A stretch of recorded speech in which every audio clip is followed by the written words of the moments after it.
The fifth season of the American television series Legends of Tomorrow, which is based on characters from DC Comics, premiered on the CW on January 21, 2020.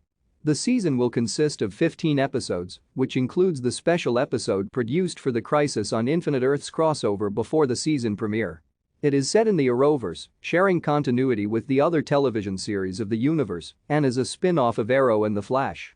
The season was produced by Berlanti Productions, Warner Bros. Television, and DC Entertainment, with Phil Klemmer and Keto Shimizu serving as showrunners. The season was ordered in January 2019. Production began in July and wrapped in January 2020.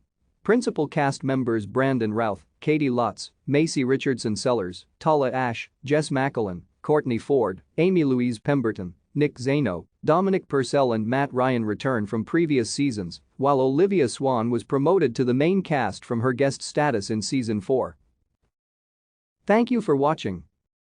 Like and subscribe if you would like to view more of our videos. Have a nice day.